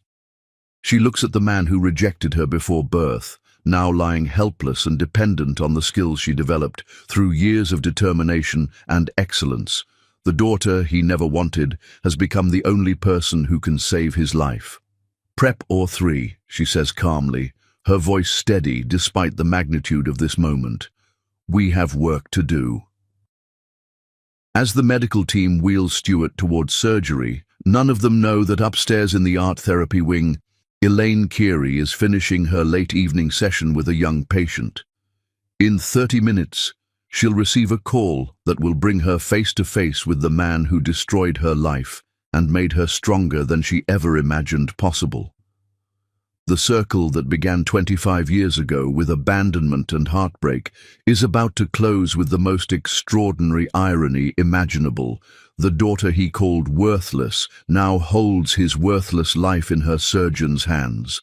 And the question that will define the next few hours isn't whether she can save him. It's whether she will choose to acknowledge his existence while doing it. The daughter who never knew her father is about to meet him for the first time, and she's going to save his life without speaking a single word to him. Chapter 8. The Surgeon's Hands. There are moments when the universe reveals its sense of justice with such breathtaking perfection that even angels pause to witness the poetry of destiny. And Stuart Wallace is about to experience 8 hours of surgical brilliance performed by the daughter he once called worthless, who will save his life without speaking a single word to him. "Scalpel," Dr. Eliza Keary says calmly, her voice steady as mountain stone, despite the fact that she's about to cut into the heart of the man who broke her mother's soul 25 years ago. In operating room 3, surrounded by the soft beeping of monitors and the controlled chaos of a level 1 cardiac surgery, Eliza embodies everything that Stuart Wallace claimed a daughter could never be. Powerful, brilliant, commanding respect from every person in the room, and literally holding life and death in her hands. "Dr. Keary," says Dr. Tylani Brooks, her surgical resident whose admiration borders on worship, "the patient's heart rhythm is becoming increasingly irregular. Should we consider postponing?" "We proceed," Eliza replies, her hands moving with the precision of a master artist painting on the canvas of human mortality.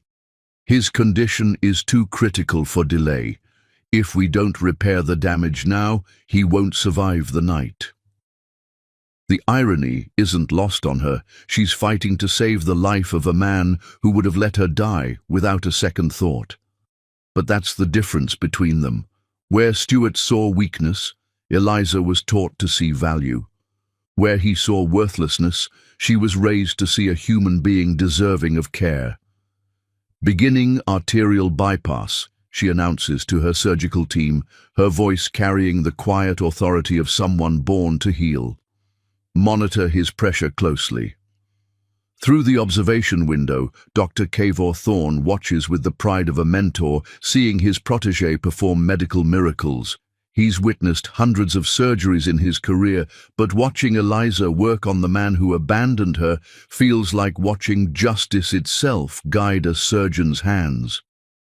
4 hours into the operation, Stuart's vitals suddenly spike as consciousness briefly returns.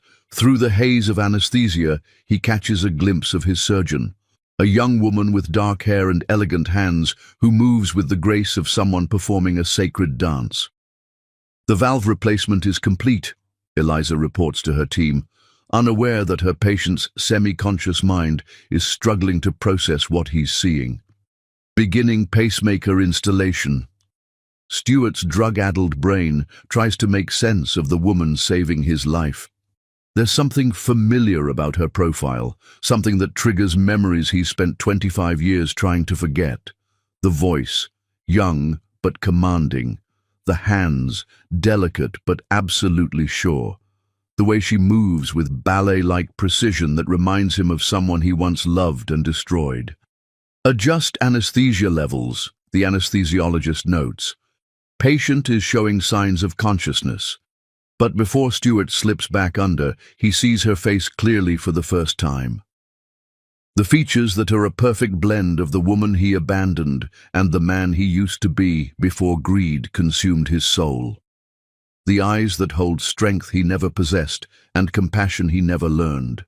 His daughter, the realization hits him like a physical blow just as the anesthesia drags him back into darkness.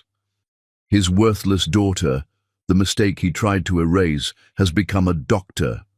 Not just any doctor, but the surgeon whose hands are currently saving his life. Surgery complete, Eliza announces 6 hours later, stripping off her gloves with the quiet satisfaction of someone who has just performed a medical miracle. The repairs are holding. He should make a full recovery with proper monitoring. As Stuart is wheeled to the ICU, still unconscious but stable, Eliza finally allows herself to feel the weight of what just happened. She saved him. The man who saw her as worthless before she was born will live because of skills she developed through years of dedication and excellence. Dr. Carey, Nurse Velina Astoria, approaches with a mixture of admiration and concern.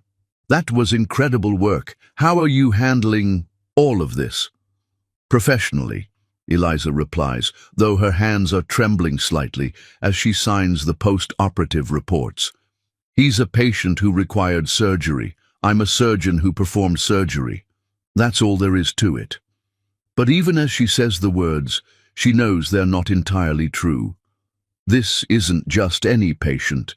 This is the ghost that haunted her childhood, the reason her mother never trusted another man, the father who chose pride over love and lost everything that mattered. "I need to call my mother," she says quietly. "She needs to know he's here."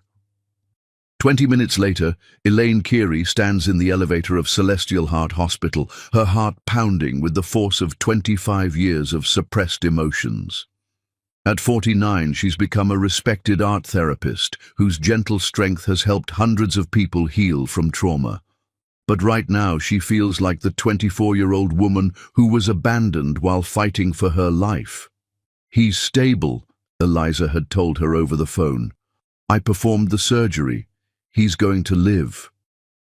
The elevator doors open on the ICU floor, and Elaine sees her daughter standing outside Stuart's room, still in her surgical scrubs, looking like an angel of mercy who just saved the devil himself. "How are you?" Elaine asks, wrapping her daughter in a hug that contains 25 years of protection and love. "I'm fine," Eliza says, but her voice cracks slightly. "It's strange, Mama." Looking at him lying there so helpless when he once seemed so powerful and cruel. Through the glass window of his room, they can see Stuart connected to monitors and machines that are keeping him alive. He looks frail, vulnerable, completely dependent on the medical team that includes the daughter he rejected and the woman he abandoned. "You saved his life," Elaine whispers, the words carrying wonder and complexity. The daughter he called worthless saved his worthless life. "I'm a doctor," Eliza replies simply. "I save lives. That's what I do." They stand together in silence, mother and daughter, watching the man who tried to destroy them both. Stuart Wallace, who once commanded boardrooms and inspired fear in his enemies, now lies helpless in a hospital bed, dependent on the very people he deemed unworthy of his love. "He's waking up," Violina reports from inside the room. "Dr. Carey, he's asking for his doctor." Eliza exchanges a look with her mother, 25 years of communication passing between them in a single glance. They've built a life of love and strength from the ashes of his abandonment. Whatever happens next, they'll face it together.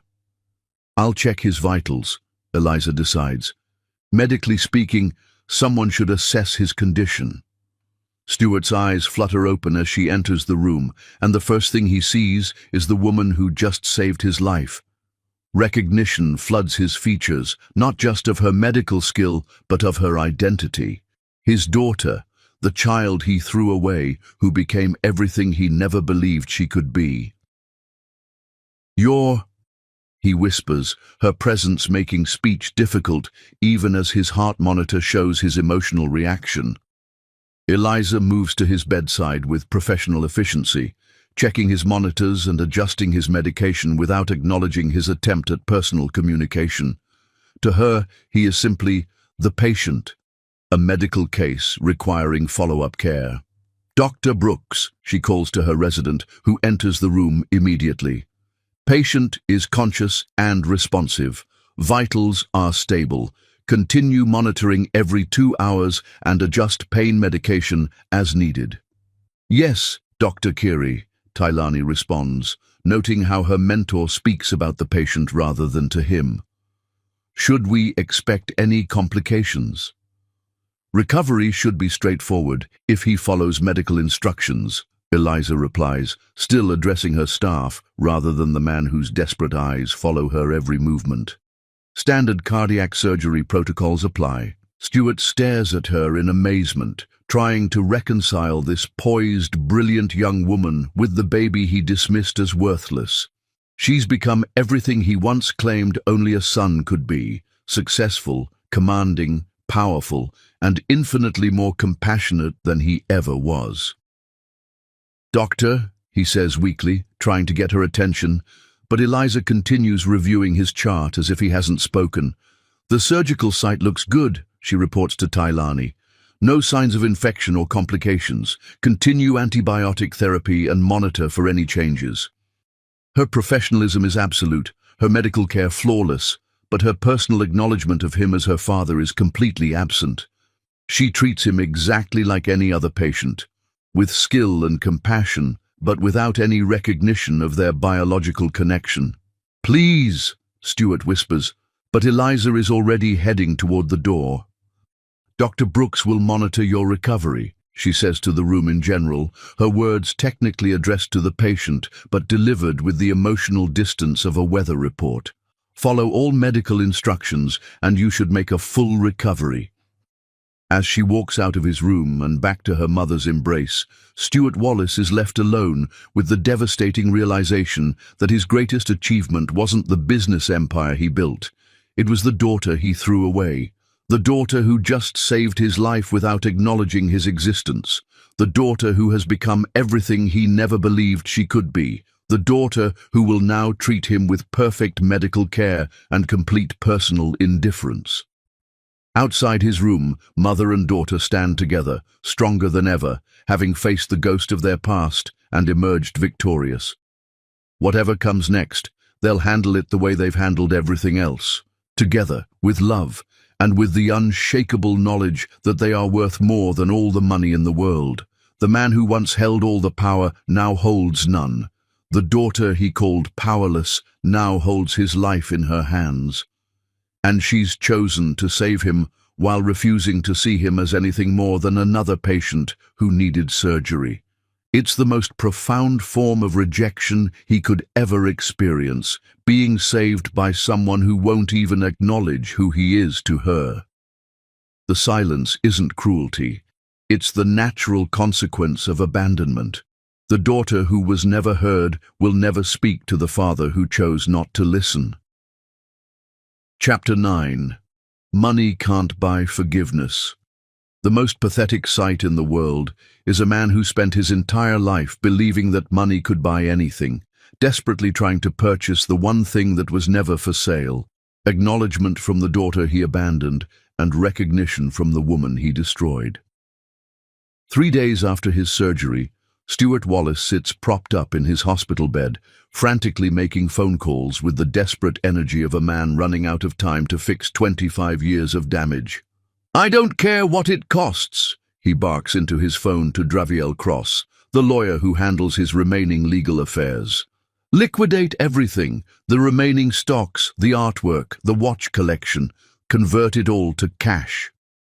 Through his room's window, he can see Dr. Eliza Kiri making her morning rounds, moving from patient to patient with the confident grace of someone born to heal. Every time he sees her, the magnitude of what he threw away hits him like a physical blow. This brilliant, accomplished woman is his daughter, and she became everything extraordinary without a single word of encouragement from him. Sir, Draviel says carefully, after legal fees and debts, you're looking at maybe $50,000. That's essentially nothing compared to what you once had. It's enough for a start, Stuart interrupts, his voice carrying a desperation that would have embarrassed him just days ago. I need trust fund documents, inheritance papers, everything legal to transfer assets to my daughter. What he doesn't say, what he can't admit even to himself, is that he has no idea how to apologize for abandoning a dying woman and rejecting a baby.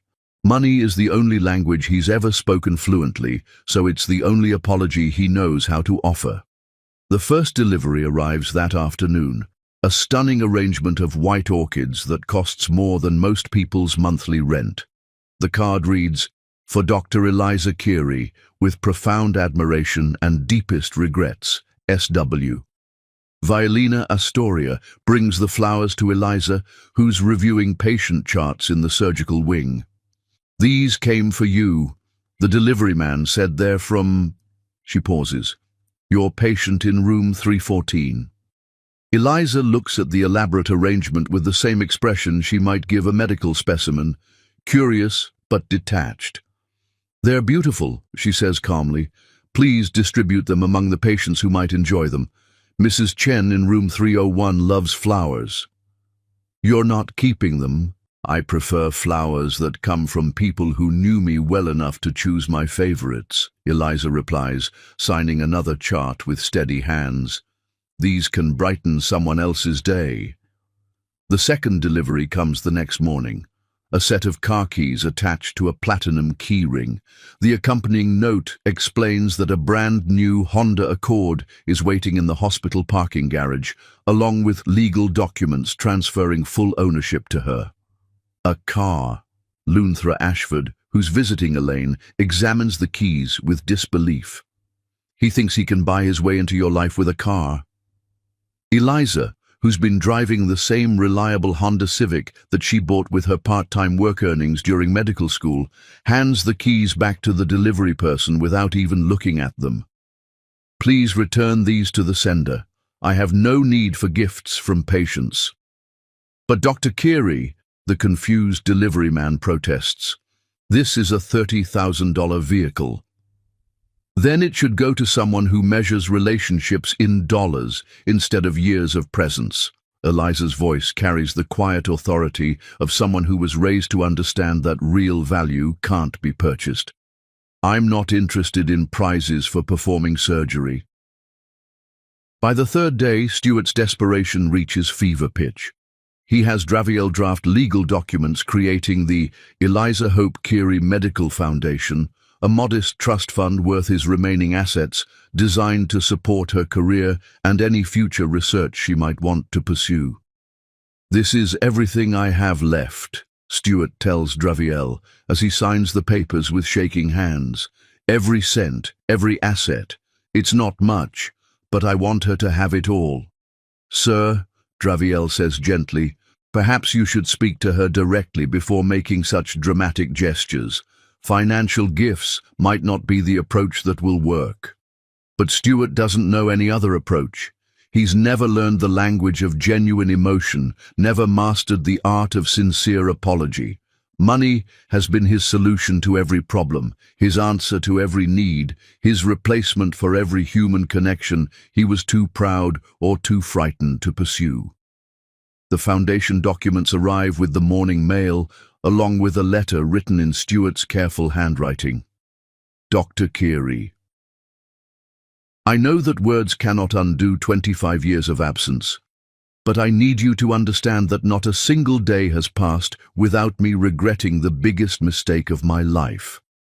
You have become everything I once foolishly believed only a son could be, and infinitely more than I ever imagined possible. This foundation represents everything I have left in this world. It's not much compared to what I once had, but it's simply recognition that you deserved support from the beginning, and if I can't give you the past you should have had, perhaps I can help with your future in some small way. You are the greatest achievement of my life, even though I had nothing to do with who you became. Your mother raised a miracle, and I threw away the privilege of witnessing it. With all the respect and admiration you have earned. S. Wallace. Eliza reads the letter in the break room, surrounded by the controlled chaos of a busy hospital. When she finishes, she sets it down with the same careful precision she uses when handling surgical instruments. "What does it say?" asks Dr. Tylani Brooks, who's become not just her resident, but also her closest friend among the medical staff. "It says he thinks acknowledgement can be deposited into a bank account," Eliza replies, folding the legal documents without reading them. "It says he still doesn't understand that the most valuable things in life can't be purchased." That afternoon, Elaine arrives for her weekly visit to the hospital's art therapy wing, where she conducts sessions for patients dealing with trauma and loss. She finds her daughter waiting in her office, the rejected letter and legal documents spread across the desk like evidence in a trial. "He's trying to buy recognition," Eliza says without preamble. "Cars, flowers, trust funds, everything except the one thing that might actually matter." "Which is?" Elaine asks, though she already knows the answer. "Time, presence, the choice to stay instead of walking away."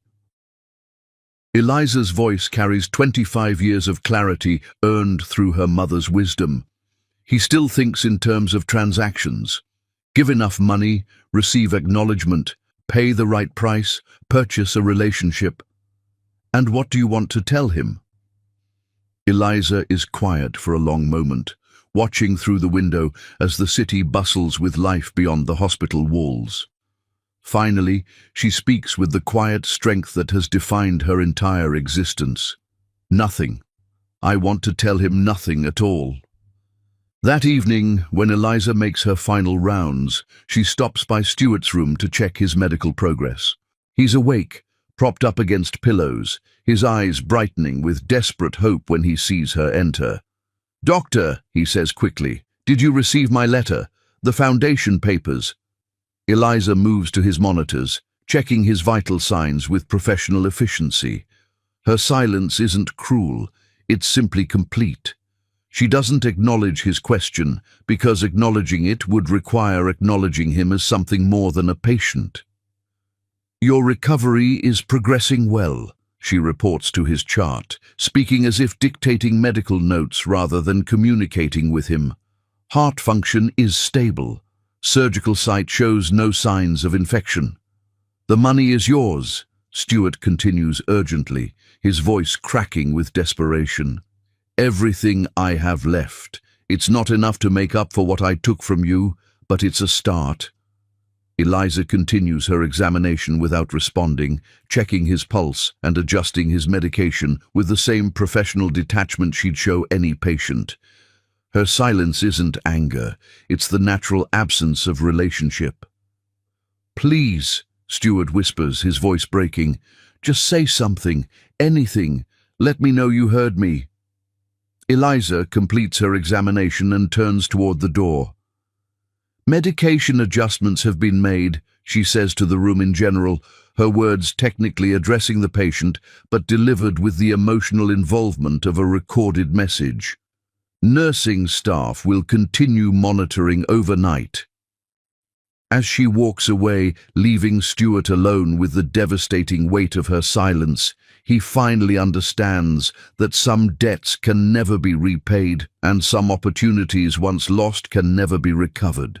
The daughter he called worthless has proven more valuable than anything he ever built, and she doesn't need his acknowledgement, his money, or his presence at all. The silence isn't punishment, it's indifference. The worst possible response to someone desperate for attention, being treated as if they don't exist in any meaningful way. For Stuart Wallace, who spent his life demanding acknowledgement and respect, being professionally ignored by his accomplished daughter is a fate worse than hatred. Hatred would at least prove he matters to her. Silence proves he doesn't matter at all. Chapter 10. The Heart That Never Forgot. The most profound truth about human hearts is that they can break and heal simultaneously, love and grieve in the same breath, and sometimes the greatest act of mercy is choosing to save someone who never chose to save you, while never speaking a single word to acknowledge their existence.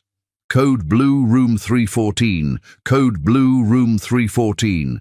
The alarm pierces through Celestial Heart Hospital at 3:17 a.m., jolting Dr. Eliza Keary from the on-call room where she's been catching a few hours of sleep between surgeries. She's been treating Stuart Wallace like any other patient for the past week, but medical emergencies don't respect personal boundaries or complicated family histories. "What's his status?" she asks, as she rushes into Stuart's room, her professional instincts overriding every emotional complication. "Massive cardiac event," reports Dr. Tylani Brooks, who's been monitoring the night shift. "His surgical repairs are failing, and he's showing signs of complete heart block. Without immediate intervention, he'll be dead within the hour," Eliza finishes, studying the monitors that tell the story of a heart giving up its fight. The irony isn't lost on her. The man whose heart was too closed to love his family is now literally dying from a heart that won't function. Dr. Keary, Nurse Violina Astoria, appears at her elbow, her voice carrying 25 years of complicated history. "Dr. Thorne is in surgery with another emergency case. You're the only cardiac surgeon available."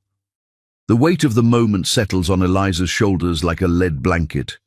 She could transfer him to another hospital, claim conflict of interest, find any number of medical excuses to avoid this choice. But as she looks at Stuart's unconscious form, she sees not the man who abandoned her, but simply another human being whose life hangs in the balance. "Prep or two," she says quietly, her voice steady despite the magnitude of what she's about to do. "We're going in." As the medical team wheels Stuart towards surgery, Eliza makes a decision that will haunt her forever. She stops by his bedside table to gather his personal effects for safekeeping. Among his few possessions, she finds something that stops her heart completely. A worn manila folder, thick with newspaper clippings that span decades. With trembling hands, she opens it to find hundreds of articles about her life, her high school valedictorian speech, her acceptance to Columbia University, her graduation from medical school, her residency achievements, every surgical innovation she's pioneered, every life she's saved that made the medical journals. Each clipping is carefully preserved, dated in Stuart's handwriting, with margin notes that make her eyes fill with tears. "She got my determination, but Elaine's compassionate heart. I would have been so proud to call her my daughter. She's saving lives while I destroyed everything I touched. How do I apologize for throwing away perfection?" At the bottom of the folder, she finds a stack of returned letters, dozens of them, all addressed to Elaine and Eliza Keary at various addresses throughout the city. Every envelope is stamped, "Return to sender, no forwarding address." "Dr. Keary," Violina calls softly, "we're ready for you in surgery." Eliza looks up, her professional composure intact, but her understanding fundamentally changed. "He tried to find us, multiple times over the years. We kept moving, changing our names slightly, building new lives. He was looking for us." "Does it change anything?" Violina asks gently. Eliza considers the question as she scrubs in for what might be the most important surgery of her career. Does it change anything to know that Stuart spent years trying to undo his greatest mistake? Does it matter that he kept every article about her achievements like a father who was proud but too ashamed to make contact? "It changes my understanding," she whispers, "but not my choice." The surgery is a nightmare of complications that would challenge the most experienced cardiac surgeon. Stuart's heart is failing on multiple levels, not just the physical damage from his recent crisis, but years of stress, regret, and what can only be described as a broken heart in the most literal sense. "I need more suction here," Eliza calls out, her hands working with supernatural precision as she attempts repairs that border on miraculous. His heart tissue is incredibly damaged. It's like he's been dying slowly for years. 4 hours into the procedure, as Eliza works to install a complex artificial valve system, Stuart's heart suddenly stops completely. The monitors flatline, and for a moment that seems to stretch into eternity, the operating room falls silent except for the mechanical sound of the bypass machine. "He's in full cardiac arrest," Dr. Brooks announces, reaching for the defibrillator. "Wait," Eliza says, her hand still inside Stuart's chest cavity. "I can feel something." She works with an intensity that seems to channel every emotion she's ever felt about this man. The curiosity about what might have been, the understanding of his regret, and underneath it all, the unshakable knowledge that her mother raised her to be better than revenge. "Come on," she whispers to the silent heart in her hands. "You don't get to quit now. Not after keeping every newspaper clipping. Not after trying to find us for years. Fight!" And incredibly, impossibly, the heart responds. First a flutter, then a weak beat, then gradually the strong, steady rhythm of a heart that has remembered how to live. "He's back," Dr. Brooks breathes in amazement. "Dr. Keary, you literally brought him back from death." As they close Stuart's chest and wheel him to recovery, Eliza feels the weight of 25 years transforming in her chest. She's done everything her mother taught her to do. She's been excellent, compassionate, strong, and ultimately forgiving in the way that only someone raised with unconditional love can be. 3 days later, Stuart wakes up to find Eliza checking his monitors during her morning rounds. This time, he doesn't try to speak to her directly. He's learned that she won't acknowledge him personally, but he watches her work with the desperate intensity of a man trying to memorize something precious. "Patient's recovery is excellent," Eliza reports to Dr. Brooks, who's accompanying her on rounds. "Heart function has stabilized completely. He should make a full recovery." "When can he be discharged?" Brooks asks. "Within the week, assuming no complications," Eliza replies, still speaking about Stuart rather than to him. "Standard post-operative care protocols apply." Stuart listens to them discuss his future as if he's not in the room, and for the first time, he understands what his silence cost him 25 years ago. The absence of acknowledgement, the professional distance, the way important decisions about his life are made without consulting him. This is exactly what he did to his daughter before she was born. "Doctor," he says quietly, not expecting a response but needing to try one last time. Eliza pauses in her chart review but doesn't turn toward him. For just a moment, Stuart thinks she might speak to him directly. Instead, she addresses her resident. "Ensure the patient follows all discharge instructions.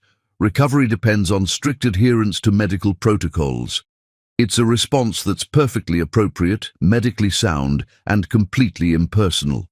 She's treating him exactly like what he made himself, a stranger who happened to need surgery.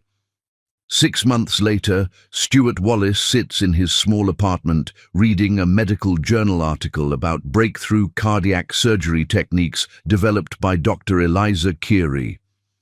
The article includes a photo of her receiving an award for surgical innovation, and Stuart studies her face like a man trying to memorize a blessing he'll never deserve. He's used his remaining time to establish a modest scholarship fund for children from single-parent families who want to pursue medical careers. He volunteers at homeless shelters and uses his business expertise to help people rebuild their lives. He's not trying to buy forgiveness anymore. He's trying to become someone worthy of the second chance he's been given. But he's never tried to contact Eliza again. He understands now that some relationships can't be rebuilt, only respected from a distance. The letter he writes that evening will never be sent. "My dearest daughter, you saved my life twice, once with your hands and once with your silence. You showed me a kind of mercy I never showed you. The grace of treating someone with professional excellence while refusing to pretend that history can be erased. I kept every article about your achievements because I wanted to know who you became without me. You became extraordinary. You became everything I never believed a daughter could be, and infinitely more than I deserved to witness.